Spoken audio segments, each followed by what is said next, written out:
ఇప్పటివరకు వార్తల్లోని అంశాలను మనం పరిశీలించాం. ఈ అంశానికి సంబంధించి విశ్లేషించడానికి మనతో పాటు బీఆర్ఎస్ సీనియర్ నాయకులు పల్లె రవికుమార్ గౌడ్ గారు ఉన్నారు. నమస్తే అండి రవి గారు. అలాగే ప్రముఖ రాజకీయ విశ్లేషకులు నిఖిల్ గారు ఉన్నారు. నిఖిల్ గారు గుడ్ మార్నింగ్ అండి. రవి గారు, ప్రధానంగా కాంగ్రెస్లో కుంపటి ఏదైతే ఫామ్ హౌస్ వేదికగా 15 నుంచి 18 మంది ఎమ్మెల్యేలు కూర్చొని అందులో 2 మంత్రులు కూడా అటెండ్ అయ్యారంట. అసలు ఏం జరుగుతుంది, ఏం చర్చ జరుగుతుంది? ప్రధానంగా ఆగస్టు నెలకు సంబంధించి వాటికి సంబంధించి ప్రస్తావన వస్తుంది. ఏం జరుగుతుందంటే వీళ్ళు ఏమన్నా అంటే ముఖ్యమంత్రిని మార్చే ఆలోచనలు ఉన్నారా, లేకుంటే ఏం జరుగుతుంది, ఎందుకు మీటింగ్ జరిగింది అనుకోవాలి? సురేష్ గారు, ముందుగా మీకు టీవీస్ వీక్షకులకు సోదరులు నిఖిల్ గారికి అందరికీ గుడ్ మార్నింగ్ అండి. నమస్కారం. కాంగ్రెస్ పార్టీ ఏముంటుందంటే మనం ఇవన్నీ చూస్తూనే ఉన్నాం. ఒక లాస్ట్ ఇయర్ కూడా ఇట్లనే ఒక సమావేశం జరిగింది. 8 మంది ఎమ్మెల్యేలు ఇక్కడే హైదరాబాద్లో ఏదో కోహినూరు హోటలు అని చెప్పేసి ఆ తర్వాత ఏదో జరిగింది. ఇప్పుడు మళ్ళీ తాజాగా ఏంటంటే పరిణామాలు, రేవంత్ రెడ్డి గారు ముఖ్యమంత్రి గారు లేని టైంలో ఒక ఫామ్ హౌస్లో 2 మంత్రులు ఉన్నారని ఒక 15 నుంచి 20 మంది దాకా ఎమ్మెల్యేలు ముఖ్య నాయకులు అందరూ కూర్చొని మాట్లాడుతుందని గమనించాం. ఇక్కడ గతంలో తప్పదు, ఎందుకంటే కర్ణాటకలో మనం సేమ్ ఎక్స్పెరిమెంట్ చూసినాం. అయితే ఇక్కడ రేవంత్ రెడ్డి అధిష్టానాన్ని బుట్టలు వేసుకున్నాడు. ఎందుకంటే మూటలు పంపించుకుంటా, వేరే ఇంకేం లేదు, ఇంకా సింపుల్. అరే ఏమైనా చేసుకోండి అక్కడ అందుకే కాదు ఇక్కడ రాహుల్ గాంధీ కానీ ప్రియాంక గాంధీ కానీ మల్లికార్జున ఖర్గే కానీ ఇంకా తెలంగాణ ముఖం చూపించారు. ఇంకా అధికారం వచ్చేంత వరకు పొద్దున్న లేస్తే తిరిగారు చీటికి వాటికి అన్నీ, అది ఏ కర్త అని చెప్పేసి చెప్పుకుంటూ తిరిగిండు. కానీ అధికారం వచ్చిన తర్వాత ఇక్కడ ముఖం చాటేసి తప్పించుకొని తిరుగుతున్నారు తెలంగాణకు. ఎందుకంటే ఇచ్చిన ఒక్క హామీ నెరవేర్చలే, అన్ని ప్రతి వర్గాన్ని వాళ్ళ ఉసురు పోసుకున్నది, అరాచక పాలన వస్తుంది, దాష్టికం జరుగుతున్నది. ఏ విధంగా ఇంకా దోపిడీ ఎక్కడ అవకాశం ఉంటే ఎక్కడ ముఖ్యమంత్రి స్థాయిలో ముఖ్యమంత్రి చేసుకుంటున్నాడు, మంత్రుల స్థాయిలో మంత్రులు చేసుకుంటున్నారు, ఎమ్మెల్యేల స్థాయిలో ఎమ్మెల్యేలు చేసుకుంటున్నారు. వీళ్ళ చుట్టూ ఉన్నటువంటి కార్యకర్తలు నాయకులు అనేటటువంటి వాళ్ళు ద్వితీయ శ్రేణి నాయకులు దంచుకుంటున్నారు. ఇక్కడ కేవలం వీళ్ళ పంచాయతీల్లో పంపకాల పంచాయతీ, ప్రజలకు సంబంధించినటువంటిది ఇంకేమీ కాదు. నువ్వు ఒక్కనివే దోసుకుంటున్నావు, మాకేం దొరుకుతలేదు, అది అటువంటిదే తప్ప అంతకు మించి ఇంకేమీ లేదు. కాంగ్రెస్ పార్టీ నిజంగా కూడా వీళ్ళందరూ మీటింగ్ పెట్టింది కూడా నిజంగా బెదిరించడానికి, రేవంత్ రెడ్డిని బెదిరించి ఇంకేదో వీళ్ళ అనేది అనుకుంటున్నాను తప్ప, ఎందుకంటే అధిష్టానమే ఆయనని కాపాడుతుంది. ఎందుకంటే అధిష్టానానికి కావాల్సినటువంటి వీళ్ళ రేవంత్ రెడ్డి మంచిగా అధిష్టానానికి 10 అవసరం ఉంటే 100 పంపిస్తున్నాడు. ఇక్కడ 1000 లూటీ చేస్తున్నాడు రాష్ట్రంలో. వాళ్ళ హైడ్రా పేరు మీద, ఆ మూసి ప్రక్షాళన పేరు మీద, ఆ స్కీము ఈ స్కీము, 22A కొత్తగా 22A వేల కోట్ల లక్షల కోట్ల విలువైన భూములని బ్లాక్మెయిల్ చేసి మధ్యతరగతి మిగతా విలువైన భూములని రిస్కులకు పెట్టి బ్లాక్మెయిల్ చేసి దందా చేస్తున్నారు. ఇంకా ఎక్కడ అవకాశం ఉంటే అక్కడ ఇసుక దందా, ఆ దందా, ఈ దందా అనేది చేస్తున్నారు. ఇప్పుడు వీళ్ళు పెట్టినటువంటి మీటింగ్ ఏంటంటే రేవంత్ రెడ్డికి వ్యతిరేకంగా సింపుల్. ఇంకేముంటుంది, ఒక అధికార పార్టీకి సంబంధించినటువంటి ఎమ్మెల్యేలు మంత్రులు సీక్రెట్గా మీటింగ్ పెట్టుకున్నారంటే ఆ ప్రభుత్వాన్ని నడిపే పెద్ద మనిషికి అధినేతకి వ్యతిరేకంగానే ఉంటే మా సంగతి చూసుకుంటావా, లేకపోతే నీ సంగతి చూడమా అని చెప్పేసి అంతే, ఇంకేం లేదు. అంటే పాలన గాడి తప్పింది. ముఖ్యంగా మంత్రుల పిల్లలు మాట్లాడుతున్నారు, అలాగే ఎమ్మెల్యేలు మాట్లాడుతున్నారు, మంత్రులు మాట్లాడుతున్నారు. కాకపోతే ఇది ఏం పట్టనట్టు ఆయన విదేశీ పర్యటన పోయి దర్జాగా ఎంజాయ్ చేస్తున్నటువంటి సిచ్యువేషన్. రేవంత్ రెడ్డి ధోరణి అంతే కదా. రేవంత్ రెడ్డి అనేటటువంటి నాయకుడు ప్రజల పట్ల ప్రేమ లేదు, ప్రాంతం పట్ల ప్రేమ లేదు. ఇక ఈ 2 లేనప్పుడు ఇక నీకు ప్రజలు ఏమైతేంది ఇంకేమైతేంది అని ఆయన కావాలని ఇది ఇటువంటిది ఊహించే కొంత జరుగుతున్నది కాబట్టి సిమ్టమ్స్ కనిపిస్తున్నాయి కాబట్టి మంచిగా ముందుగా ఓ వారం రోజులు ప్లాన్ చేసుకున్నాడు, వెళ్ళిపోయాడు. ఇక్కడ ఏమైనా మీరు కొట్టుకొని చావండి, దావతులు పెట్టుకోండి, మీటింగ్లు పెట్టుకోండి, ఇంకేమైనా చేసుకోండి అని చెప్పేసి చెప్పారు. నిజంగా నిజాయితీ ఉంటే ఇదే కాంగ్రెస్ పార్టీ నాయకులు, మీటింగ్ పెట్టినటువంటి నాయకులు, కొండా సురేఖ బిడ్డ, మంత్రి బిడ్డ సుష్మిత, ఆమె ఏం మాట్లాడింది, ఎందుకు మాట్లాడింది అని మనకు అనవసరం. ఆమె లేవనెత్తిన అంశాలకు సమాధానం చెప్పండి, ప్రశ్నించండి. మీరు కూడా మంత్రులు మీటింగ్ పెట్టుకున్నారు కదా, ఎందుకు ప్రశ్నించారు? ప్రశ్నించండి.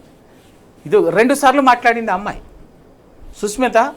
సంవత్సరం క్రితం ఒకసారి, ఇవాళ ఒకసారి బహిరంగంగా చెప్పింది. ముఖ్యమంత్రి గారు విచ్చలవిడిగా ముఖ్యమంత్రి పొంగులేటి శ్రీనివాసరెడ్డి రాష్ట్రాన్ని లూటీ చేస్తున్నారు, దోపిడీ చేస్తున్నారు అని చెప్పింది కదా. భూములు కానీ మిగతాది అన్ని అమ్మాయి మాట్లాడింది. అమ్మాయికి స్థాయి ఉందా లేదా, స్థాయి లేదా, కాంగ్రెస్లో ఇది మాట్లాడుతున్నారు కదా. మరి ఆమె ప్రశ్నించేదానికి, ఆమె లేవనెత్తిన అంశాలకి ఈ కాంగ్రెస్ పార్టీలో ఉన్నటువంటి పెద్ద మనుషులు సమాధానం చెప్పాలి. రాహుల్ గాంధీ గారు సమాధానం చెప్పాలి, ప్రియాంక గాంధీ గారు సమాధానం చెప్పాలి, మల్లికార్జున ఖర్గే గారు సమాధానం చెప్పాలి. అది ఎవ్వరు మాట్లాడట్లే. అదే అమ్మాయి మాట్లాడి లేవనెత్తినటువంటి అంశాల మీద ఎవరు మాట్లాడకపోగా ఏం మాట్లాడారు? నిన్న మీటింగ్ ప్రెస్ మీట్ పెట్టి మాట్లాడిను చాలామంది కాంగ్రెస్ పార్టీ నాయకులు, మిగతా వాళ్ళు. అసలు నువ్వెవరు మాట్లాడటానికి? నువ్వు కాంగ్రెస్ పార్టీకి నువ్వు చేసింది ఏంది? కాంగ్రెస్ పార్టీని కారణం ప్రాథమిక సభ్యత్వమే లేదు. నీకు మంత్రి పదవి, మీ అమ్మకు మంత్రి పదవి ఇచ్చిన దానికి కృతజ్ఞత ఉండాల్సింది పోయి నువ్వు ఏది పడుతుంది మాట్లాడతావా? అసలు ముఖ్యమంత్రిని మాట్లాడే స్థాయి అనేది ఇవి మాట్లాడుతుంది. బాగానే ఉన్నాయి, మంచిగానే ఉన్నాయి వినటానికి. కానీ ఆ సుస్మిత లేవనెత్తినటువంటి అంశాలు ఉన్నాయి కదా. ఈ రాష్ట్రంలో ముఖ్యమంత్రి రేవంత్ రెడ్డి గారు, ఆయన కుటుంబ సభ్యులు చేస్తున్నటువంటి, రాష్ట్రంలో చూపుతున్నటువంటి అరాచకము, దోపిడీ, అవినీతి, అక్రమాల గురించి కదా అమ్మాయి మాట్లాడింది. సేమ్ పేరు చెప్పకపోయినా పరోక్షంగా పొంగులేటి శ్రీనివాసరెడ్డి భూదందాల గురించి కదా మాట్లాడింది. వాటికి ఎందుకు సమాధానం చెప్పారు? బాధ్యత లేదా? నైతిక బాధ్యత తీసుకోరా పార్టీ? ప్రభుత్వం నడుపుతున్నటువంటి పార్టీ ఒక జాతీయ పార్టీ, ఆ మాత్రం నైతిక బాధ్యత లేదా? మీరు కరెక్టే మీటింగ్ పెట్టుకున్నారు, ఓకే సంతోషం, అది మాట్లాడండి. ఆ మీటింగ్ పోయినటువంటి పెద్ద మనుషులు ఎవరో దొంగతనంగా మీటింగ్ ఎందుకండి? బాజాప్తా తెలంగాణ గాంధీ భవన్లో మీటింగ్ పెట్టండి, లేదా సెక్రటరీలో పెట్టి అమ్మాయి మాట్లాడినటువంటిది మాకు నిజంగా కూడా ఈ తెలంగాణ మీకు ఇది అమ్మాయి నుంచి లేవనెత్తినటువంటి అంశం ఇది కరెక్టే, దీనికి సమాధానం చెప్పాలి, మనం బాధ్యత ఉంది అని చెప్పేసి ఓ ఎమ్మెల్యేని మాట్లాడమని చెప్పండి, ఓ అడిగిపోయినటువంటి మంత్రిని మాట్లాడమని చెప్పండి. ఎందుకు ఈ దొంగేశాలు, ఈ దొంగ నాటకాలు ఎందుకు? ఎవరిని బ్లాక్మెయిల్ చేయడానికి, ఎవరిని తప్పుదో పట్టించడానికి? ప్రజలని కేవలం తప్పుదో పట్టించడానికి, ప్రజల్లో వస్తున్నటువంటి ప్రభుత్వం మీద వ్యతిరేకతని, ప్రభుత్వం మీద వస్తున్నటువంటి ఈ మోసం చేసినటువంటి కాంగ్రెస్ పార్టీ మీద వస్తున్నటువంటి తిరుగుబాటుని ఇవాళ డైవర్ట్ చేయడం కోసం ఇటువంటి దిక్కుమాలిన పనులు తప్ప ప్రజల మీద కన్సర్న్తోనో, తెలంగాణలో జరుగుతున్నటువంటి దోపిడీతోనో, తెలంగాణను కాపాడుకోవాలనో, తెలంగాణ వనరులు పరిరక్షించుకోవాలనో, ఈ అక్రమాన్ని నిరోధించాలి, నివారించాలని చెప్పేసి నిర్మూలించాలనేటువంటి ప్రయత్నం కాదు. ముమ్మాటికి కేవలం ఇవాళ తెలంగాణలో నిన్న వారం రోజులుగా పాలిటెక్నిక్ కాలేజీ విద్యార్థులు రోడ్డెక్కి గర్జిస్తున్నారు, ప్రభుత్వ అరాచకాన్ని ప్రశ్నిస్తున్నారు, నిలదీస్తున్నారు. ఇవాళ తెలంగాణలో దాన్ని డైవర్ట్ చేయడం కోసం ఈ దొంగ నాటకం వీళ్ళే చేస్తారు. ఇవన్నీ పిల్లని కొట్టింది. ఇవాళ 22A బాధితులు ఇవాళ రోడ్లెక్కి ఆందోళన చేస్తున్నారు. ఇటువంటి వాటన్నిటినీ కళ్యాణ్ లక్ష్మి, 22A బాధితులు, ఇవాళ పాలిటెక్నిక్ విద్యార్థులు రోడ్డెక్కి ప్రభుత్వం వ్యతిరేక ప్రభుత్వాన్ని, మంత్రులని, ఎమ్మెల్యేలని గల్లాబట్టి నిలదీసే పరిస్థితి వచ్చింది, ఊర్లలో ఉరికిచ్చే పరిస్థితి వచ్చింది. దాన్ని డైవర్ట్ చేయడం కోసమే దిక్కుమాల డైవర్షన్ పాలిటిక్స్ తప్ప అంతకు మించి కాదు అని చెప్పేసి నేనైతే అనుకుంటున్నాను. అన్నిటికీ సమాధానం చెప్తాను. మీరు అన్నిటి ఖచ్చితంగా పాలిటెక్నిక్ విద్యార్థులు కావచ్చు, 22A కావచ్చు, ఈ అంశాల గురించి ఖచ్చితంగా ఇంపార్టెంట్ అంశాలు, వాటి గురించి మాట్లాడదాం. ఖచ్చితంగా కాంగ్రెస్ సర్కార్లో మాత్రం పాలన పడికేసింది. ప్రధానంగా మంత్రులు కావచ్చు, ఎమ్మెల్యేలు కావచ్చు, పూర్తిగా కాంగ్రెస్ పార్టీలో వ్యతిరేకత వస్తుంది. ముఖ్యంగా అన్ని సెక్టార్లో కూడా రోడ్డెక్కుతున్నటువంటి పరిస్థితి మనం చూస్తూ ఉన్నాం. నిత్యం ఏదో ఒక సెక్టార్ ఎక్కితే అరే వ్యతిరేకత లేదనుకోవచ్చు, కాకపోతే ప్రతి సెక్టారు, విద్యుత్ ఉద్యోగులు కావచ్చు, లేకుంటే కార్మికులు కావచ్చు, ఆర్టీసీ వాళ్ళు కావచ్చు, లేకుంటే రెవెన్యూ డిపార్ట్మెంట్ కావచ్చు, లేకుంటే రిటైర్డ్ పెన్షన్ కోసం కావచ్చు, అన్ని రంగాలు కూడా రోడ్డెక్కి నిరసన గలం వినిపిస్తున్నటువంటి అంశం. విద్యార్థి లోకం అయితే పెద్ద ఎత్తున గలమెత్తుతుంది, నిరుద్యోగులు కూడా పెద్ద ఎత్తున గలమెత్తుతున్నటువంటి సిచ్యువేషన్ మనం చూస్తున్నాం. మొత్తానికి పాలన అసలు లేనే లేదు. ఖచ్చితంగా ఇచ్చినటువంటి హామీలు నెరవేర్చే పరిస్థితుల్లో కూడా కాంగ్రెస్ పార్టీ లేదు. ఇప్పటికైనా కాంగ్రెస్ పార్టీ ఆలోచించాలి, ప్రజాపాలన అని చెప్పినటువంటి కాంగ్రెస్ పార్టీ పాలన విషయంగా ఆలోచించాలని చెప్పేసి కోరుతున్నటువంటి అంశం. నిఖిల్ గారు, ప్రధానంగా కాంగ్రెస్ పాలన మాత్రం గాడి తప్పిందని చెప్పడానికి జరుగుతున్నటువంటి పరిణామాలే మనం ఉదాహరణకు తీసుకోవచ్చు. ముఖ్యంగా ఓవైపు మంత్రులు కావచ్చు, మంత్రుల పిల్లలు కావచ్చు, కాంగ్రెస్ ఎమ్మెల్యేలు ఎట్లా మాట్లాడుతారో చూడొచ్చు. ఒక రకంగా రహస్యంగా భేటీలు జరుగుతూ ఉన్నాయి. అసలు పాలన పక్కన పడేసి ఈ భేటీలు దేనికోసం? ఆయన విదేశీ పర్యటన పోతారు. ఇక్కడ అనేక సమస్యలు ఉన్నాయి. విద్యార్థి లోకం గర్జిస్తుంది, యువత గర్జిస్తుంది, నిరుద్యోగులు గర్జిస్తున్నారు, రైతులు అరిగోసపడుతున్నారు. అన్ని సెక్టార్లు కూడా రోడ్డెక్కి వారి యొక్క సమస్యలను ఏకవరు పెడుతున్నా కూడా ఏ నాయకుడు కూడా పట్టించుకునే పరిస్థితి కనబడుతుంది. ప్రధాన ప్రతిపక్షమైనటువంటి బీఆర్ఎస్ పార్టీ వారికి అండగా ఉంటూ వారి కోసం ఫైట్ చేస్తుంది ఇప్పటికి కూడా. ఎట్లా చూస్తారు మీరు? ముందుగా మీతో పాటు ప్యానెల్లో ఉన్నటువంటి పెద్దలు రవికుమార్ గారికి, ప్రేక్షకులందరికీ కూడా నమస్కారం. రాష్ట్రానికి సంబంధించి చూస్తూ ఉంటే గత 30 నెలల నుండి రాష్ట్రంలో ఏ రకంగా ప్రజాస్వామ్య పాలన, ప్రజాపాలన అన్న పేరుతో అధికారంలోకి వచ్చి ఈరోజు విచ్చలవిడిగా రాక్షసత్వాన్ని ప్రదర్శిస్తూ ఉన్నారో మనం చూస్తూ ఉన్నాము. వాళ్ళే అనేక హామీలు ఇచ్చిండ్రు, 6 గ్యారంటీలు అన్నారు, 13 హామీలు అన్నారు, దాంట్లో భాగంగా 420 హామీలు చెప్పిండ్రు. అవన్నీ పక్కన పెట్టి ఈరోజు వాటి అమలు కోసం ప్రధాన ప్రతిపక్షంగా ఉన్నటువంటి బీఆర్ఎస్ పార్టీ కానీ, రాష్ట్రంలో ఉన్నటువంటి ప్రజా సంఘాలు కానీ, విద్యార్థి నాయకులు కానీ, మిగతా విభాగాలు ఎవ్వరు అడిగినా కూడా వాళ్ళ గొంతు ఏ రకంగా నొక్కాలనేది మాత్రమే ఆలోచనగా ఈరోజు రాష్ట్ర ప్రభుత్వం నడుస్తున్నట్టు చాలా స్పష్టంగా కనబడతా ఉంది. గతంలో పూర్తి స్థాయిలో సంక్షోభం ఏదైతే ఉమ్మడి రాష్ట్రంలో ఉండేనో దాన్ని తీర్చిదిద్దే విధంగా, దాన్ని మొత్తం రూపుమాపే విధంగా సంక్షేమం దిశగా కేసీఆర్ గారు నడిపిస్తే, ఈరోజు కాంగ్రెస్ పార్టీ అధికారంలోకి వచ్చిన ఈ 30 నెలల్లో మళ్ళీ పాత రోజులను గుర్తు చేసే విధంగా, మళ్ళీ ఉమ్మడి రాష్ట్ర పాలనను గుర్తు చేసే విధంగా, అన్ని వర్గాలను వెనక్కి నెట్టే విధంగా ఈరోజు రేవంత్ రెడ్డి గారి నాయకత్వంలో కాంగ్రెస్ పార్టీ ముందుకు పోతున్నట్టుగా కనబడతా ఉంది. దీనికి సంబంధించి అన్ని వర్గాలు రోడ్లు ఎక్కుతూ ఉంటే ఎక్కడికక్కడ వాళ్ళ గొంతులను నొక్కుతూ వాళ్ళని ఇబ్బందులు పెడుతూ దాన్ని డైవర్ట్ చేయడానికి, ఆ ఇష్యూస్ అన్ని పక్కకు పెట్టడానికి రాజకీయపరమైన ఇష్యూస్ని పబ్లిక్ డొమైన్కి తీసుకొచ్చే ప్రయత్నాలు చేస్తూ ఉంటారు. వీళ్ళే చెప్తారు కేటీఆర్ గారు ఏదో చేస్తూ ఉన్నారని, హరీష్ రావు గారు ఇంకెక్కడికో పోతూ ఉంటారు, ఇంకేదో పార్టీతో చర్చలు జరుపుతూ ఉన్నారని. వాస్తవానికి ఈరోజు నిన్నటి చర్చలతో కూడా స్పష్టంగా కనబడింది ఏంటంటే రేవంత్ రెడ్డి గారి నాయకత్వం ఫెయిల్యూర్ ఏ రకంగా ఉంది. ఆ నాయకత్వానికి సంబంధించి ఆ ఫెయిల్యూర్ను ఇదే కాంగ్రెస్ పార్టీకి రానున్న రోజుల్లో ఇబ్బంది జరుగుతుందని, కాంగ్రెస్ పార్టీకి సంబంధించినటువంటి మరీ ముఖ్యంగా రాష్ట్ర అధికార పార్టీకి సంబంధించి 2-3 మంత్రులు, 18-20 మంది ఎమ్మెల్యేలు రాష్ట్రంలో ముఖ్యమంత్రి పర్యటనకు పోయిన దాన్ని దృష్టిలో పెట్టుకొని ముఖ్యమంత్రి గారు లేని సమయంలో చర్చలు చేస్తూ ఉన్నారు అంటేనే చాలా స్పష్టంగా కనబడతా ఉంది రాష్ట్ర ప్రభుత్వం ఫెయిల్యూర్ ఏ విధంగా ఉంది. దీనికి సంబంధించి ఇదే అధికార పార్టీ ఎమ్మెల్యేలు గత 30 నెలల నుండి అనేక మంది పబ్లిక్ డొమైన్కి వచ్చి మీడియా సమావేశాల్లో వివిధ చర్చల్లో ఏ రకంగా చెప్తా ఉన్నారో, మా కాంగ్రెస్ ప్రభుత్వంలో 10%, 20%, 30%, 40% కమిషన్లు ఇవ్వందే ఒక్క ఫైలు కూడా కదలదు, ఒక్క ఫైలు కూడా ఇటు నుండి అటుపోయే పరిస్థితి లేదు, ఒక్క బిల్లు కూడా విడుదలయ్యే పరిస్థితి లేదు, కేవలం కమిషన్ల కోసం మాత్రమే ప్రభుత్వం నడుస్తూ ఉంది అనేది చాలా స్పష్టంగా చెప్తా ఉన్నారు. వాళ్ళ ఎమ్మెల్యేలే రాజకీయపరమైన లోపాలు ఏ రకంగా ఉన్నాయని రాజగోపాల్ రెడ్డి గారు కానీ మిగతా వాళ్ళు కానీ చెప్తా ఉన్నారు. లేటెస్ట్గా నిన్నటికి నిన్న కూడా స్వయంగా రాష్ట్ర కేబినెట్ మంత్రి గారి కుటుంబ సభ్యురాలు కూతురు కూడా ఇదే రేవంత్ రెడ్డి గారి అన్నదమ్ములు ఏ రకంగా దోచుకుంటా ఉన్నారు, రాష్ట్రాన్ని ఏ రకంగా ఇబ్బందులు పెడతా ఉన్నారో చెప్తా ఉన్నాం. గతంలో మనం చెప్పుకుంటా ఉంటాం ఆనాడు 4 అన్నదమ్ములకు సంబంధించిన కథను రామాయణంగా చూస్తే మనము ఈనాడు అదే 4 అన్నదమ్ములకు సంబంధించిన దోపిడీని రావణ కాష్టంగా చూసే పరిస్థితి కనబడతా ఉంది. ఈరోజు ఎక్కడికి పోయినా, ఏ ఫైలు ముందు పెట్టాలన్నా, ఏ బిల్డర్ దగ్గరికి పోయినా, ఏ వ్యాపారి దగ్గరికి పోయినా కూడా పూర్తి స్థాయిలో డబ్బులు వసూలు చేయడానికి మాత్రమే కనబడతా ఉంది.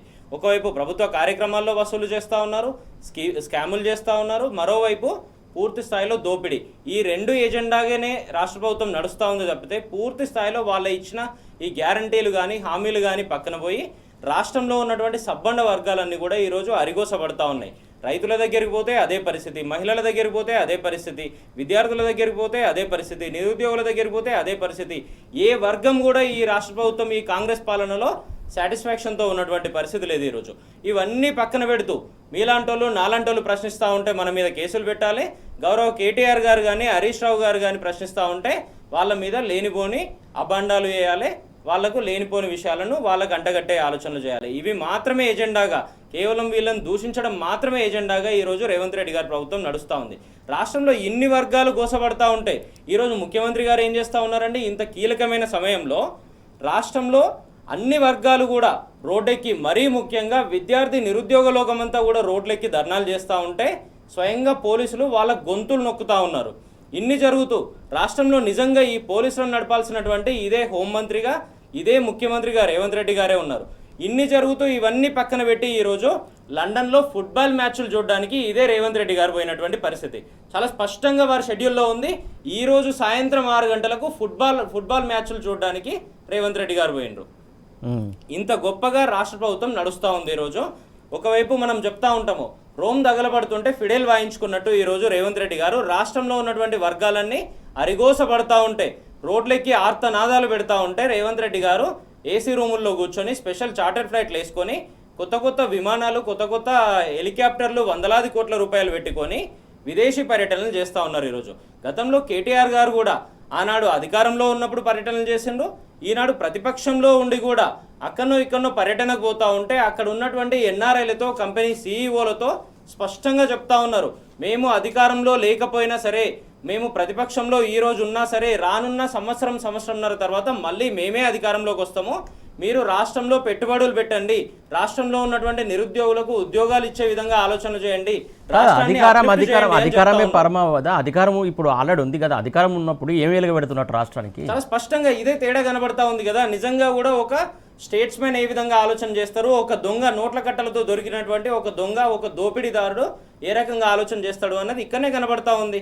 మీకు ఇచ్చిన అధికారాన్ని నిలబెట్టుకొని మీరు ఇచ్చిన గ్యారంటీలను, హామీలను అమలు చేయండి అనేది రాష్ట్ర ప్రజలంతా చెప్తా ఉంటే, ప్రతిపక్షాలు కొట్లాడుతూ ఉంటాయి, ఇవన్నీ పక్కన పెడుతూ కేవలం మీ జల్సాలకు మాత్రమే దాన్ని వినియోగిస్తూ ఉన్నారు.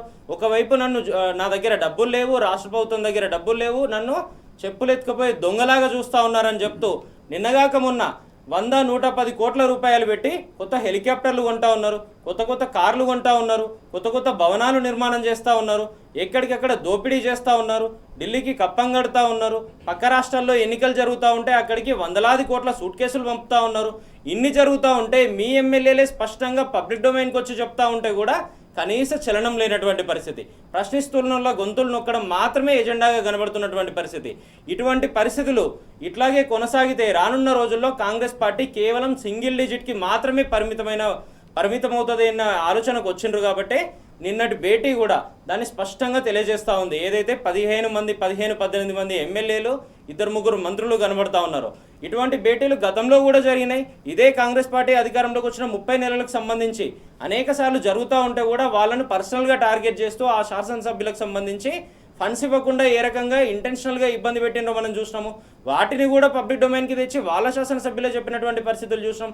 ఇన్ని జరుగుతూ ఉంటే కూడా ఒకవైపు సంక్షేమం లేదు, ఇంకోవైపు అభివృద్ధి లేదు. ఇవన్నీ పక్కకు పెట్టి కేవలం వాళ్ళ రాజకీయాల కోసం మాత్రమే వాళ్ళది వాళ్ళు సంపాదించుకోవడం మాత్రమే దృష్టి పెట్టిండ్రు తప్పితే అటువైపు ఢిల్లీకి కప్పం కట్టాలి, ఇటువైపు వాళ్ళ జేబులు నింపుకోవాలి, దోసుకోవాలి. ఇది మాత్రమే ఎజెండాగా ఈరోజు కనబడుతున్నటువంటి ఆలోచన. రైట్ రవి గారు, ముఖ్యంగా ఇంకొకటి 22A చట్టంకి సంబంధించి అనేక సమస్యలున్నాయి. ప్రతి ఒక్కరు కూడా రోడ్డెక్కుతున్నటువంటి అంశం, దాన్ని రద్దు చేయాలనే డిమాండ్ పెద్ద ఎత్తున వస్తుంది. ఈ నేపథ్యంలో మాజీ మంత్రి హరీష్ కూడా ఏదైతే రాహుల్ గాంధీకి లేఖ రాశారు, చాలా అంశాలను ప్రస్తావించారు. అందులో 22A ఇక్కడ రాష్ట్రంలో ఏం జరుగుతుంది, మీరు అక్కడ నుంచి ఏం చేస్తారు, అసలు మీరు పట్టించుకోరా, ఈ పర్సెంటేజ్ల పర్వానికి పులి స్టాప్ పెట్టారని బహిరంగంగా ఆయన లేఖ రాసినటువంటి అంశం సంబంధించి మీరేమంటారు? సురేష్ గారు, రాష్ట్రంలో లూటీ జరుగుతున్నది, విచ్చలవిడి నిలువు దోపిడీ జరుగుతున్నది. ఇక ముఖ్యమంత్రి ఒకవైపున, ఆర్థిక శాఖ మంత్రి ఒకవైపున, మిగతా ఇంకొక వైపున, ఇక నేనేం తక్కువ ఆయనకి ఇప్పుడు కాంట్రాక్ట్లు అవి ఆల్రెడీ పొంగులేటి శ్రీనివాసరెడ్డి గారు చేస్తున్నారు. దానికి కొనసాగింపుగా ఒకరికి మించి ఒకరు పోటీపడి ఆదాని అంబానీలాగా ఆర్థికంగా స్థితిమంతులం కావాలి అని ఇవాళ 22A తీసుకొచ్చారు. పేదవాళ్ళది, మధ్యతరగతి వాళ్ళది, సంపన్నులది కూడా దీంట్లో విలువైన భూములు ప్రైవేట్ భూములు అండి. 22A అన్నది రెవెన్యూ చట్టంలో 22A అన్నది ప్రభుత్వ భూములు, రకరకాల ప్రభుత్వానికి సంబంధించినటువంటి రిజర్వ్ ల్యాండ్స్, మిగతాది చెరువులు, కుంటలు, అటువంటి ఒక కేటగిరీ, ఒక ప్లస్ కొంత న్యాయస్థానాల్లో వివాదాల్లో ఉన్నటువంటి వాటిని 22A కింద పెడతారు. కానీ వాళ్ళ అసలు కొన్ని లక్షల ఎకరాలకు సంబంధించినటువంటి, కొన్ని లక్షల మంది సంబంధించినటువంటి ఆస్తులకు సంబంధించినటువంటి, ప్రైవేటుకు సంబంధించినటువంటి వాటిని ఇవాళ 22A కింద అక్రమంగా పెట్టారు.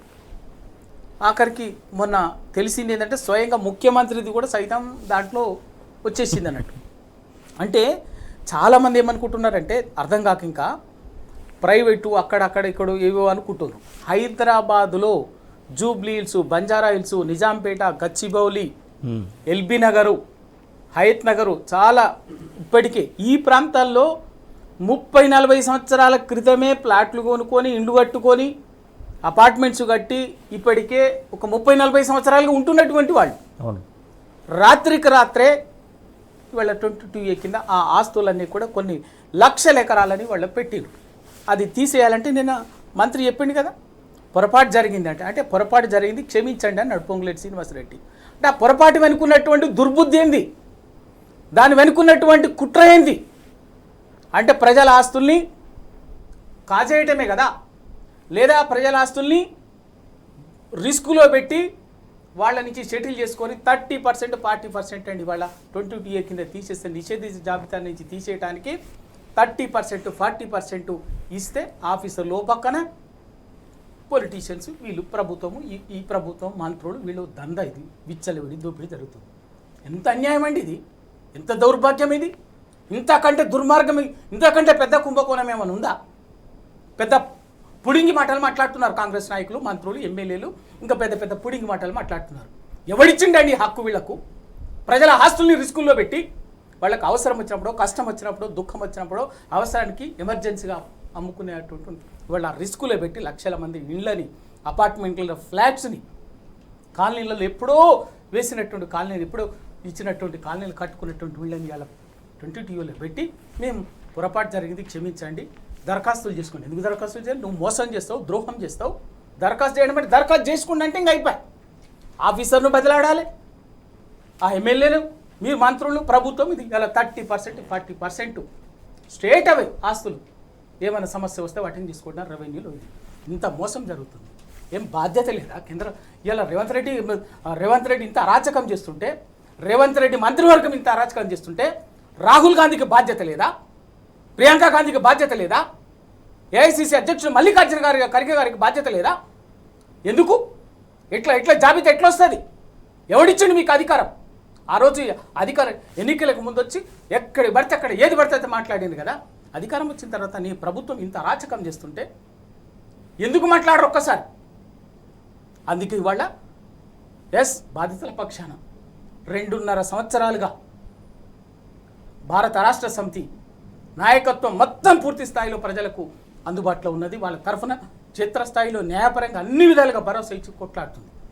మూసి బాధితులకు అండగా నిలబడ్డం కడుపులో పెట్టుకున్నాం, హైడ్రా బాధితులకు అండగా నిలబడ్డం కడుపులో పెట్టుకొని వాళ్ళ కోసం నిలబడ్డం, ప్రభుత్వం మెడలు వంచినాం. ఇవాళ కొత్తగా 22A బాధితులు భారత రాష్ట్ర సమితి నాయకత్వం కేసీఆర్ గారు సారథ్యంలో వారి ఆదేశాల మేరకి వర్కింగ్ ప్రెసిడెంట్ కేటీఆర్ గారు, శాసనసభాపక్ష ఉపనాయకుడు హరీష్ రావు గారు, మొత్తం సమస్త నాయకత్వం వాళ్ళు నిలబడుతుంది. తెలంగాణ భవన్ ఒక జనతా గ్యారేజ్లో ఇలా పనిచేస్తున్నాం. అందుకే వాళ్ళ హరీష్ రావు గారు వాళ్ళ కేంద్ర మన ఏఐసిసి నాయకుడు రాహుల్ గాంధీ గారికి రేఖ ఇచ్చింది. అయ్యా మీ సర్కారు, మీరు ప్రజల నెత్తి మీద పెట్టిపోయినటువంటి కాంగ్రెస్ ముఖ్యమంత్రి మంత్రివర్గము ఇంత దాష్టికం, ఇంత దోపిడీ చేస్తుంది, రాష్ట్రాన్ని లూటీ చేస్తుంది. ఒక్కసారి ఇటువైపు చూడండి, మీకు నిజాయితీ ఉంటే రైట్ ఆ సమస్యకు పరిష్కారం కనుక్కోండి అని చెప్పేసి వాళ్ళ మీద చర్య తీసుకోండి అని చెప్పాడు. అందుకే ఇవాళ హరీష్ రావు గారు మాట్లాడిన దాంట్లో స్పష్టంగా ఉన్నది. డిసెంబర్ 2023 డిసెంబర్ తర్వాత 22A జాబితాలోకి వచ్చినటువంటి భూములు ఏవి, ఎందుకు పెట్టారు, ఏ కారణంగా పెట్టారు, ఏ కారణంగా ఎవరి సిఫారసుతో తీసేస్తున్నారు, ఏంది అదంతా మొత్తం కూడా సమగ్రంగా న్యాయ విచారణ జరిగేందుకు ఒక జడ్జితోటి, సిట్టింగ్ జడ్జి కానీ లేకపోతే రిటైర్డ్ జడ్జితో కానీ విచారణ చేయించి వాస్తవాన్ని సమాధానం తీయాలని చెప్పి బరాబర్ వదిలిపెట్టేదేం లేదు. కాంగ్రెస్ పార్టీ ప్రజల పక్షాన్ని నిలబడతాం. కాంగ్రెస్ పార్టీ చేస్తున్నటువంటి మోసాన్ని, ఈ ప్రభుత్వం చేసే అరాచకాన్ని, దోపిడీని 22A పేరు మీద తెలంగాణ ప్రజల ఉసురు పోసుకుంటున్నటువంటి కొత్త దుర్మార్గానికి ఎండగట్టుతాం, వదిలిపెట్టేదేం లేదు. రైట్. నిఖిల్ గారు, ప్రధానంగా 22A కింద చాలా ల్యాండ్స్ పెట్టారు, అపార్ట్మెంట్ ప్లాట్స్ పెట్టారు, ఇష్టానుసారంగా ప్రైవేట్ భూములకు సంబంధించి పెట్టారు. అలాగే కొన్ని చోట్ల అయితే పెట్టి అలా వారం రోజుల తర్వాత తీసేయడం, మళ్ళీ పెట్టడం, ఇవన్నీ జరిగినటువంటి పరిణామాలు చూస్తున్నాం. మొత్తానికి 22A చట్టం కింద జరుగుతున్నటువంటి అక్రమాలకు సంబంధించి సిట్టింగ్ జడ్జి చేత విచారణ జరిపించాలని ప్రధానంగా ప్రతిపక్షం డిమాండ్ చేస్తున్నటువంటి అంశం సంబంధించి మీరేమంటారు? ఖచ్చితంగా కూడా రాష్ట్రంలో గత 15-20 రోజులు, నెల రోజుల నుండి మనం చూస్తూ ఉన్నాము. మీరు ఏ భూమిని ఏ ఇష్యూని కదిలించినా కూడా అక్కడ పూర్తి స్థాయిలో 22Aకి సంబంధించిన అక్రమాలు బయటకు వస్తున్నటువంటి పరిస్థితి. దీన్ని బట్టి వీళ్ళు ఏం చేస్తూ ఉన్నారు అనంటే అనేక లక్షలాది ఎకరాలను గతంలో 2023 డిసెంబర్లో అధికారంలోకి వచ్చిన తర్వాత ఈ 22A పరిధిలో చేర్చినట్టుగా కనిపిస్తూ ఉంది. మనం గతంలో అనేక సార్లు మాట్లాడుకున్నాము. రాష్ట్రంలో ఈరోజు పరిపాలిస్తున్నది కాంగ్రెస్ పార్టీ అయినా కూడా నడిపిస్తున్నది నారా చంద్రబాబు నాయుడు అనేది స్పష్టంగా ఏదైతే కనబడతా ఉందో, అదేవిధంగా 2016లో ఆనాడు ఆంధ్రప్రదేశ్లో ఇదే చంద్రబాబు నాయుడు గారు ఏదైతే 22A తీసుకొచ్చి నిషేధిత భూములు అనే కాన్సెప్ట్ తీసుకొచ్చిండ్రో, ఈరోజు అదేవిధంగా ఈరోజు రాష్ట్రంలో ఉన్నటువంటి కాంగ్రెస్ పార్టీ కూడా రేవంత్ రెడ్డి గారి నాయకత్వంలో పొంగులేటి శ్రీనివాసరెడ్డి గారు మన రెవెన్యూ మంత్రిగా లక్షలాది ఎకరాలను 22A పరిధిలోకి తీసుకొచ్చి కేవలం దోచుకోవడం మాత్రమే ఎజెండాగా పనిచేస్తున్నట్టుగా తెలుస్తూ ఉంది. 30%, 40% దాంట్లో ఆ భూమికి సంబంధించిన వాల్యూ ఎంతైతే ఉందో దాంట్లో 30-40% మాకు ఇస్తే దాన్ని తొలగిస్తాము అనే విధంగా ఆల్రెడీ బేరసారాలు మొదలైనట్టుగా అనేక మంది బాధితులు పబ్లిక్ డొమైన్కి వచ్చి చెప్తా ఉన్నారు. వీళ్ళే అప్రూవల్స్ ఇస్తారు ప్రాజెక్టులకి, వీళ్ళే కట్టమంటారు, వీళ్ళే కట్టడానికి సంబంధించి ట్యాక్సులు వసూలు చేస్తారు, దానికి సంబంధించి ఆల్రెడీ హ్యాండ్ ఓవర్లు చేస్తారు. హ్యాండ్ ఓవర్లు అయిపోయిన తర్వాత 20 ఏళ్ళు 30 ఏళ్ళు దాటిన తర్వాత కూడా ఈరోజు మళ్ళీ 22A ఉంది, ఇది నిషేధిత జాబితాలో ఉంది, ఇది పూర్తి స్థాయిలో చెల్లదు అనే విధంగా వీళ్ళే మళ్ళీ భయభ్రాంతులకు గురి చేస్తున్నటువంటి పరిస్థితి.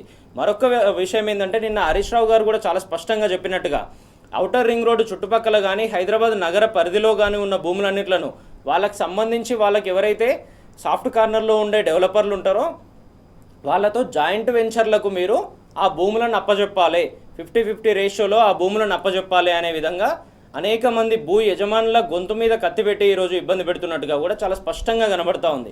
లక్షలాది మంది పేదలు సామాన్యులు ఎవరైతే ఉన్నారో వాళ్ళ భూములు కూడా ఇదే నిషేధిత జాబితాలోకి తీసుకొచ్చిండ్రు. ఎక్కడికక్కడ అటువైపు గల్లీ నుండి ఇటువైపు నగరంలో ఉన్నటువంటి కోట్లాది రూపాయల విలువ చేసే, వందలాది కోట్ల రూపాయల విలువ చేసే భూముల వరకు పూర్తి స్థాయిలో దోపిడీ మాత్రమే జరుగుతున్నట్టుగా స్పష్టంగా కనబడుతూ ఉంది. స్వయంగా నిస్సిగ్గుగా ఈరోజు రాష్ట్ర రెవెన్యూ మంత్రి ఒప్పుకున్నారు కదా పొరపాటు జరిగినట్టుంది అని. ఏ రకంగా పొరపాటు జరుగుతుంది?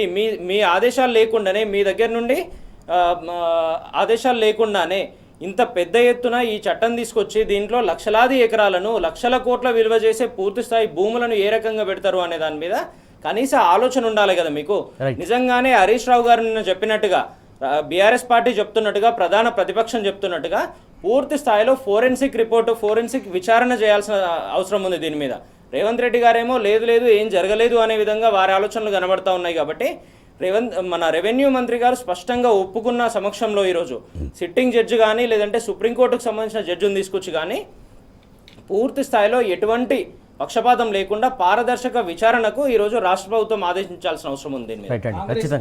మాత్రం నిజాయితీ ఉన్నా కూడా తక్షణమే పొంగులేటి శ్రీనివాసరెడ్డిని బర్తరఫ్ చేయాలి, మంత్రివర్గం నుంచి బర్తరఫ్ చేసి సిట్టింగ్ జడ్జి తోటి న్యాయ విచారణ చేస్తే వాస్తవాలు చేసినటువంటి దోపిడింది తెలంగాణ సమాజం. ఖచ్చితంగా ఏదైతే మంత్రి హోదాలో తప్పు చేశానని ఒప్పుకున్నటువంటి నేపథ్యంలో ఖచ్చితంగా తప్పు జరిగింది కాబట్టి ఆ మంత్రిని బర్తరఫ్ చేయాలనే డిమాండ్ పెద్ద ఎత్తున వస్తుంది. ప్రధానంగా తప్పు చేశాను అని తానే ఒప్పుకున్నాడు, అలాగే ఆ చట్టం తీసుకొచ్చింది కూడా వాళ్ళే కాబట్టి ఆ చట్టం ద్వారా ఎంత మేర ప్రజలు ఎంత నష్టపోతున్నారు అనేది క్లియర్ కట్గా ఇక్కడ అర్థమవుతుంది. ఈ నేపథ్యంలో ఖచ్చితంగా 22A చట్టం సంబంధించి సిట్టింగ్ జడ్జి చేత ఖచ్చితంగా విచారణ జరిపించాలని చెప్పేసి ప్రధాన ప్రతిపక్షమైనటువంటి బీఆర్ఎస్ క్యాడర్ డిమాండ్ చేస్తుంది. ఖచ్చితంగా ఆ రకంగా అడుగులు వేయాలని చెప్పేసి కోరుకుందాం. రవి గారు, ప్రధానంగా 97 జీవో మొత్తానికి రాష్ట్రం అల్లకల్లోలం అవుతున్నటువంటి సిచ్యువేషన్ చూస్తున్నాం. ప్రధానంగా పాలిటెక్నిక్ విద్యార్థులు పెద్ద ఎత్తున గర్జించారు. రాష్ట్ర వ్యాప్తంగా కూడా పెద్ద ఎత్తున ఆందోళన వ్యక్తం చేస్తున్నటువంటి అంశం, ఆ జీవో రద్దు చేయాలి, వారికి న్యాయం జరగాలని చెప్పేసి మొత్తానికి పెద్ద ఎత్తున విద్యార్థి లోకం గర్జిస్తున్నటువంటి అంశం. దీనికి ప్రధాన ప్రతిపక్షమైనటువంటి బీఆర్ఎస్ పార్టీ కూడా అండగా నిలిచింది, వారికి మద్దతు తెలిపింది. వారికి అండగా నిలుస్తూ కూడా వారి గురించి మాట్లాడుతున్నటువంటి సందర్భం మనం చూస్తున్నాం. ఎందుకు ఇలా ఇష్టానుసారంగా వీళ్ళు జీవోలు తీసుకొస్తారు, తర్వాత అబాసు పాలవుతారు, ఎందుకు ఇట్లా చేస్తున్నారు అనుకోవాలి మనం? సురేష్ గారు, వాళ్ళు ఏదో తెలియకనో లేకపోతే ఏదో మిడిమిడి జ్ఞానంతోనో చేస్తలేరు. వాళ్ళు చాలా కుట్రపూరితంగానే వ్యవస్థల్ని నిర్వీర్యం చేసేటటువంటి ఒక దుర్మార్గమైనటువంటి పని చేస్తున్నారు. ఒక వ్యవస్థను విధ్వంసం చేసే పని చేస్తున్నారు. వాళ్ళ పాలిటెక్నిక్ విద్యా సంస్థలు, పాలిటెక్నిక్ కాలేజెస్ అనేది వాళ్ళ ఒక ఇంజనీరింగ్ ఎడ్యుకేషన్లో ప్రైమరీ ఎడ్యుకేషన్ ఒక అద్భుతమైనటువంటి పాత్ర ఉంది వాటికి. పాలిటెక్నిక్ కాలేజీలకు కానీ ఐటీఐలకు కానీ ఇవాళ దేనికోసం ఇది జీవో 97 తీసుకొచ్చింది? ఏంది? పాలిటెక్నిక్ విద్యా సంస్థల్ని, కాలేజెస్ని, ఐటీఐలని, ఏటీసీలు, అడ్వాన్స్డ్ ట్రైనింగ్ సెంటర్స్ పేరు మీద వీటిని తీసుకొచ్చి దేని చేస్తున్నారు? స్కిల్ యూనివర్సిటీకి అటాచ్ చేస్తున్నారు. యంగ్ ఇండియా స్కిల్ యూనివర్సిటీ, శక్తి అనే ఒక పాలసీ తెచ్చి, శక్తి అంటే skill, human capacity and knowledge initiative efforts, okay. Knowledge and training initiatives, Shakti policy పేరు మీద తీసుకుపోయి ఎవరికి అప్పచెప్తున్నారు మీరు దాన్ని? స్కిల్ యూనివర్సిటీకి అటాచ్ చేస్తున్నారు. బయటికి గొప్పగా కనిపిస్తుంది అది. స్కిల్ యూనివర్సిటీ ఎవరిది? ప్రభుత్వమా? ప్రభుత్వము స్పాన్సర్ చేసినటువంటి ప్రైవేట్ యూనివర్సిటీ. ఓకే. ఇంకా చెప్పాలంటే దాంట్లో బోర్డు ఎవరున్నారు? అది ఏ మేనేజ్మెంట్లో ఉన్నది? ఇవాళ పాలిటెక్నిక్ కాలేజీలకి, అడ్వాన్స్డ్ ట్రైనింగ్ ఇన్స్టిట్యూట్, ఐటీఐలకి, వీటన్నిటికీ అసలు రాష్ట్ర వ్యాప్తంగా వందల ప్లేసులలో వేల ఎకరాల ప్రైమ్ ల్యాండ్స్ ఉన్నాయి. వీటన్నిటిని వాటి విలువ కోట్లు ఉంటుంది. ఇవాళ మసెప్టాక్ పాలిటెక్నిక్ కాలేజ్ ఉన్నది ప్రైమ్, అంతకంటే ప్రైమ్ ఇంకా హైదరాబాద్లో మసెప్టాక్లో ఉన్నది. ఇంకోటి అక్కడ ఉంది. ఎక్కడ హైదరాబాద్లో ఉన్న రాష్ట్రంలో ప్రైమ్ పాలిటెక్నిక్ కాలేజెస్ ఉన్నాయి. వాటన్నిటిని తీసుకుపోయి వాటి ఆస్తులు, వీటి మీద పరోక్షంగా ప్రైవేటు దందాల కోసం వీళ్ళకి కావాల్సినటువంటి వాటిని ఇవన్నీ అది తర్వాత వస్తుంది. బయటికి మాత్రము స్కిల్డ్ ట్రైనింగు ఇదంతా గొప్ప అవకాశాల కోసం దానికోసం చేయటం అని చెప్పేసి చెప్తారు. వీళ్ళ ఆ 97 జీవో 97 తీసుకొచ్చి వాటన్నిటిని కూడా వాటికి అటాచ్ చేసి వాటి కంట్రోల్లోకి చేసి ప్రభుత్వం నుంచి స్కిల్డ్ యూనివర్సిటీకి అటాచ్ చేసి ప్రభుత్వ సాంకేతిక విద్యాశాఖ నుంచి తొలగించి పాలిటెక్నిక్ కాలేజెస్ ఏమో సాంకేతిక విద్యాశాఖ పరిధిలో ఉంటాయి, ఐటీఐలు ఏమో లేబర్ అండ్ ఎంప్లాయ్మెంట్ డిపార్ట్మెంట్ పరిధిలో ఉంటాయి. వీటన్నిటిని తీసేసి స్కిల్డ్ యూనివర్సిటీ ప్రైవేట్ వాళ్ళకి అప్పచెప్పేటట్టు వాటి ఆస్తులు అదంతా మానిటరింగ్ పెత్తనం అంతా కూడా. ఇవాళ పాలిటెక్నిక్ కాలేజీలు అనేది ఒక అద్భుతమైనటువంటి సిస్టమ్ అండి మన తెలుగు రాష్ట్రాల్లో. ఎందుకు అంటే పాలిటెక్నిక్ నుంచే ఒకప్పుడు ఇంజనీరింగ్ కాలేజీలు, పరిమితమైన ఇంజనీరింగ్ కాలేజీలు ఉండేది. 7-8 కాలేజీలు మాత్రమే ఉండేది. కానీ జిల్లాకు పాలిటెక్నిక్ కాలేజీ పెట్టి విస్తృతంగా పెట్టి వాటి నుంచి అవసరమైనటువంటి ఇంజనీరింగ్ నిపుణుల్ని తయారు చేసుకునేటువంటిది. అందుకే పాలిటెక్నిక్ డిప్లొమా అయిపోయినటువంటి వాళ్ళు ఇంజనీరింగ్లో డైరెక్ట్ సెకండ్ ఇయర్లకు లాటరల్ ఎంట్రీ అవకాశం ఉంటుంది. ఆ విధంగా వచ్చినటువంటి వాళ్ళు ఇవాళ ఆ పాలిటెక్నిక్ నుంచే చాలామందికి పాలిటెక్నిక్ డిప్లొమా చేసినటువంటి వాళ్ళే రూరల్ గ్రామీణ ప్రాంతంలో అసిస్టెంట్ ఇంజనీర్స్గా పంచాయత్ రాజు, R&B, ఇరిగేషన్ రకరకాల డిపార్ట్మెంట్లో పాలిటెక్నిక్ అయిపోగానే కొన్ని వేల మంది ఇవాళ రోడ్ల నిర్మాణంలో కానీ, ప్రాజెక్టుల నిర్మాణంలో కానీ, పవర్ జనరేషన్లో కానీ, civil engineers, mechanical engineers, automobile engineers, రకరకాల ఈసీఈ ఇవన్నీ కేటగిరీస్ నుంచి ఒక అద్భుతమైనటువంటి వాళ్ళు దాన్ని చేసుకొని వాళ్ళు పాలిటెక్నిక్లో డిప్లొమా చేసి ఒక అద్భుతమైనటువంటి ఎదిగినటువంటి వాళ్ళు ఉన్నారు. చీఫ్ ఇంజనీర్ల స్థాయికి, ఈఎన్సీల స్థాయికి వచ్చినటువంటి వాళ్ళు ఉన్నారు. అంత గొప్ప స్కిల్డ్ ఉన్నటువంటిది యూనివర్సిటీస్, ఏది పాలిటెక్నిక్ కాలేజెస్. అట్లాగే ఐటీఐ ఒక ఇండస్ట్రీకి సంబంధించినటువంటి పబ్లిక్ సెక్టార్ అండర్స్టాండింగ్, బిహెచ్ఏలు, బీడీఏలు, డిఆర్డిఏలు, మితాని, డిఆర్డిఓ, ఈసీఐలు, ఇటువంటి రకరకాల ఒక టెక్నికల్ దాంట్లోటువంటి స్కిల్డ్ మ్యాన్ పవర్ని తయారు చేసేటటువంటి ఇన్స్టిట్యూషన్ ఐటీఐ. దాన్ని స్కిల్డ్ మ్యాన్ పవర్ ఒక అద్భుతమైన పాలిటెక్నిక్ ద్వారా ఇంత స్కిల్ వస్తున్నాయి అని చెప్పేసి విద్యార్థులకు చెప్తారు, మీరు చెప్తున్నారు. దాదాపు 70-90% ఇక్కడే మేము ఇంజనీరింగ్ కావాల్సినటువంటి సబ్జెక్ట్ నేర్చుకుని పోతాం. ఇలాంటిది మాకు అడ్డుకట్ట వేయడానికి కాంగ్రెస్ పార్టీ ఈ జీవో తీసుకొచ్చింది, కుట్ర చేస్తుందని చెప్పేసి విద్యార్థి లోకం ప్రశ్నిస్తుంది. ఎందుకోసం తెచ్చింది అనుకోవాలి ప్రధానంగా, వాళ్ళకి ఎందుకు అన్యాయం చేయడానికి కుట్ర ఏమీ లేదు. తెలంగాణలో ఉన్నటువంటి ఒక అద్భుతమైనటువంటి ఒక వ్యవస్థని నిర్వీర్యం చేయటం, విధ్వంసం చేయటం ఒక లక్ష్యం. రెండవ లక్ష్యం దాని వెనుక ఉన్నటువంటి వేల కోట్ల విలువైనటువంటి ఆస్తుల మీద పరోక్షంగా అంతే. మీకు ఇవాళ పాలిటెక్నిక్ కాలేజ్ ఉందండి, మసెప్టాక్ పాలిటెక్నిక్ కాలేజ్ ఉంది, మసెప్టాక్ హాస్టల్ ఉంది, 2 ఉన్నది. అక్కడ ఎకరాల భూమి, అది ప్రైమ్ ప్రాపర్టీ. రేపు ఏం చేస్తారు, ఆ పేరు మీద ఈ పేరు మీద ఎవడో ప్రైవేట్ ఇండస్ట్రియలిస్టో అదని చెప్పేసి ఏదో 4 ముచ్చట్లు చెప్పి దాంట్లో ఉన్నటువంటి 1 ఎకరమో 2 ఎకరాలు కొట్టేస్తారు. దానికి ఏదో వీళ్ళకి ఏదో చేస్తున్నాం అది కేవలం మోసం, ఆన్ పేపర్ చూపిస్తారు, ఆ ల్యాండ్ దొబ్బేస్తారు. అట్లనే మీకు ఒక ఎగ్జాంపుల్ చెప్తాను. మసెప్టాక్ polytechnic college, you take any polytechnic college, government polytechnic college in the across the state, district head క్వార్టర్లో, ప్రైమ్ సెంటర్స్లోనే ఎకరాలు ఉన్నాయి. 20 ఎకరాలు, 30 ఎకరాలు, 100 ఎకరాలు ఉన్నటువంటి పాలిటెక్నిక్ కాలేజెస్ కూడా ఉన్నాయి జిల్లా కేంద్రాల్లో. వాటన్నిటి ఆ భూములను కొట్టేసి వాటి వెనుక ఎవరు అనుకున్నటువంటి వాళ్ళు భూదోపిడే, భూదందానే, మళ్ళీ శాశ్వతంగా వాటి మీద పెత్తనము, ఏమొచ్చిందని ఏం అవసరం వచ్చింది? వీళ్ళ బ్రహ్మాండంగా నడుస్తున్నటువంటి వ్యవస్థ కదా అది పాలిటెక్నిక్ కాలేజు.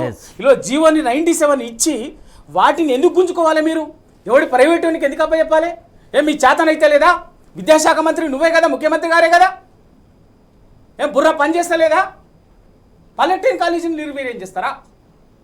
ఇంత అద్భుతమైనటువంటి వ్యవస్థ ఉన్నటువంటి దాన్ని వాళ్ళ పిల్లలు రోడ్డెక్కి మీరు ఈ పద్ధతి చేయొద్దని చెప్పేసి పిల్లల్ని పొట్టుగా కొడుతున్నారు.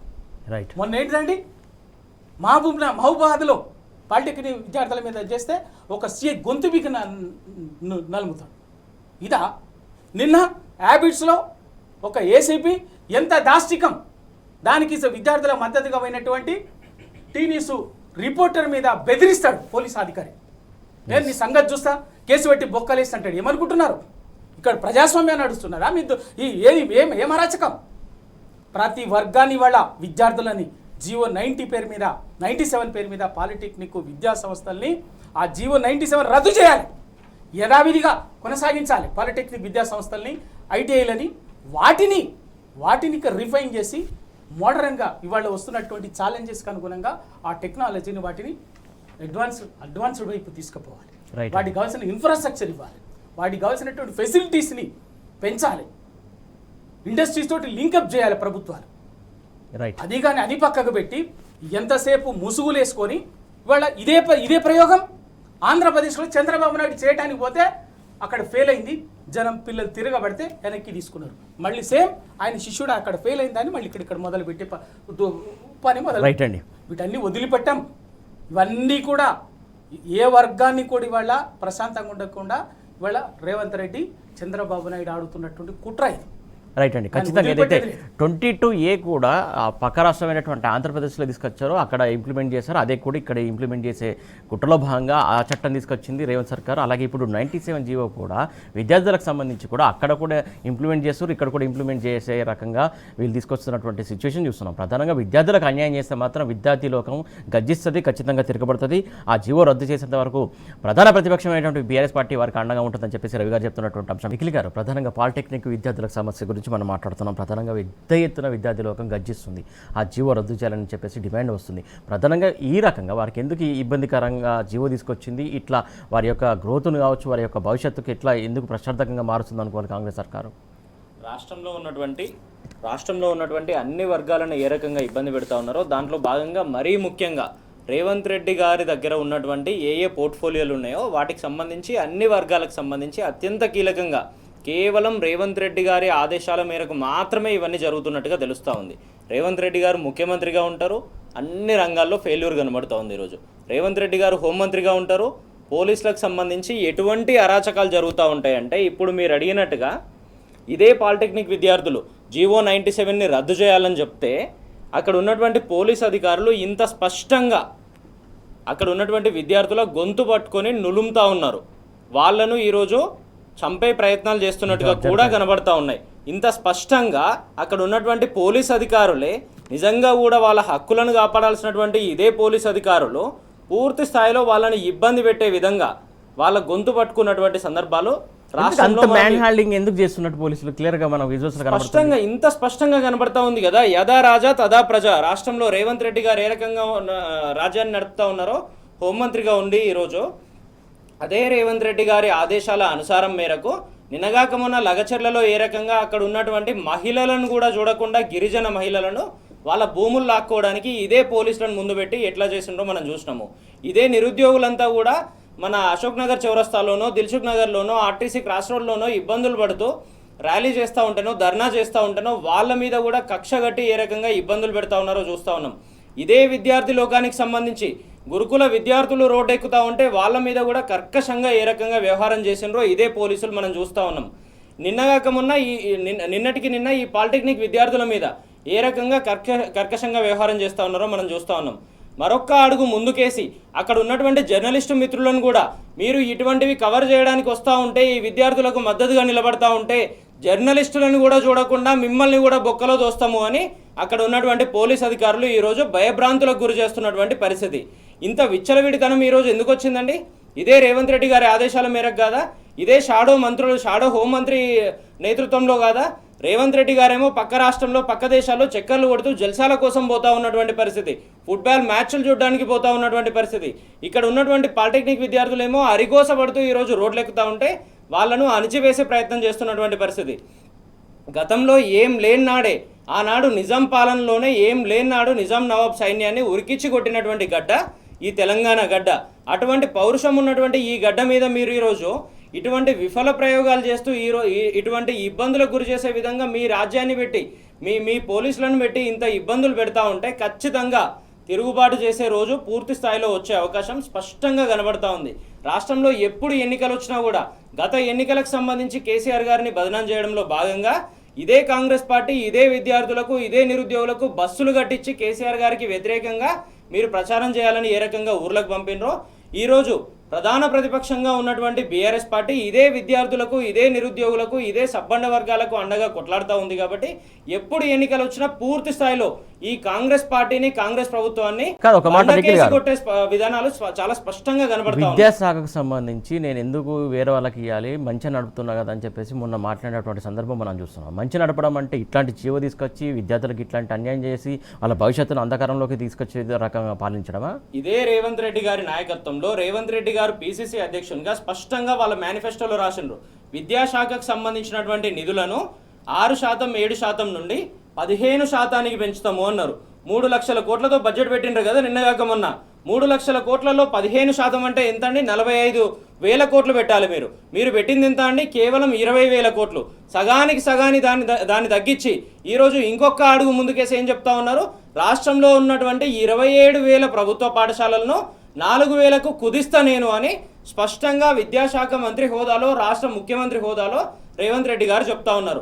ఒకవైపు 200 కోట్ల రూపాయలతోని మేము ఇంటిగ్రేటెడ్ పాఠశాలలు కడతా ఉన్నాము అని చెప్తూ 20,000 కోట్లతోని దానికి జీవోలు ఇచ్చి ఉన్న పాఠశాలలనేమో కుదిస్తాము అని చెప్తా ఉన్నారు. కేవలం దాంట్లో కమిషన్లు దోచుకోవడానికి మాత్రమే 20%, 30% కమిషన్లు తీసుకోవడానికి మాత్రమే మీరు ఈరోజు కొత్త పాఠశాలలు కడుతున్నట్టుగా తెలుస్తా ఉంది. ఇన్ని చెప్తున్నటువంటి మీరే ఈరోజు ఉన్న పాఠశాలను కుదిస్తాను ఒక రకంగా చెప్తారు. గురుకుల విద్యార్థులకు సంబంధించి ఇన్ని ఇబ్బందులు జరుగుతూ ఉంటే దాన్ని కనీసం అడ్రస్ చేసే పరిస్థితి ఉండదు. రాష్ట్రంలో ఉన్నటువంటి ఇటువంటి పాలిటెక్నిక్ విద్యార్థులు ఇక్కడ మరొక విషయం ఏంటంటే రేవంత్ రెడ్డి గారు కూడా వారు చదువుకున్నప్పుడు చదివినరా లేదా మనకు తెలియదు కానీ వారు ఎన్రోల్ అయినప్పుడు మాత్రం ఇదే వనపర్తిలో పాలిటెక్నిక్ కి సంబంధించిన ఎడ్యుకేషన్ వాళ్ళు చదివినట్టుగా తెలుసు మనకు. ఇన్ని జరుగుతూ కూడా రాష్ట్రంలో ఉన్నటువంటి విద్యాశాఖను పూర్తి స్థాయిలో వెనక్కి నెడతా ఉన్నారు ఈ రోజు. రైట్ రవి గారు ప్లీజ్ 1 minute కంక్లూడ్ చేయండి. రాజ్యాంగాన్ని వక్రీకరిస్తారంటూ కూడా పథకాల అంశం సంబంధించి హైకోర్టు చాలా సీరియస్ అవుతున్నటువంటి అంశం గురించి మీరేమంటారు?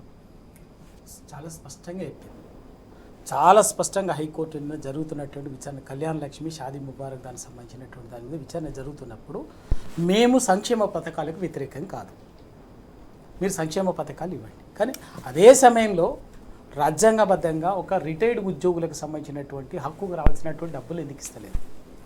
ఒక ప్రాజెక్టులో భూములు కోల్పోయినటువంటి వాళ్ళకి సంబంధించినటువంటి నష్టపరిహారాన్ని రైతులకు ఎందుకు ఇస్తలేరు?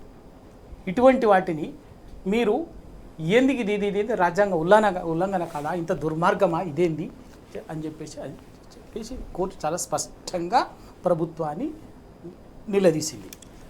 ఎందుకు అంటే ఇక్కడ సంక్షేమ పథకాలని కూడా దాని వెనక కూడా అనుకోకుండా ఇది వచ్చింది. సంక్షేమ పథకం, రైతు కళ్యాణ లక్ష్మి, తర్వాత షాదీ ముబారక్, ఇటువంటి కార్యక్రమాలు ఒక స్వయంగా వీళ్ళ మనుషులతోటే కేసేపు ఇచ్చిరు దానికి సంబంధించి. ఎందుకంటే ఆ పథకాన్ని కొనసాగించి, ఎందుకంటే వీళ్ళకు ఎక్కడ కమిషన్లు రాని దగ్గర 20%, 30% ఎక్కడ రావో అక్కడ నయా పైసా ఇవ్వడానికి సిద్ధంగా లేరు వీళ్ళు, ఈ ప్రభుత్వం. అందుకోసమే కళ్యాణ లక్ష్యంలో నయా పైసా వచ్చేది లేదుగా, షాదీ ముబారక్ నయా పైసా వచ్చేది లేదుగా, అందుకే కేసేపు ఇచ్చేసి దాన్ని ఎగ్గొడితే ఆఖరికి కోర్టులో విచారణ జరుగుతుంటే ప్రభుత్వం తరఫున కౌంటర్ అప్డేట్ లేదండి.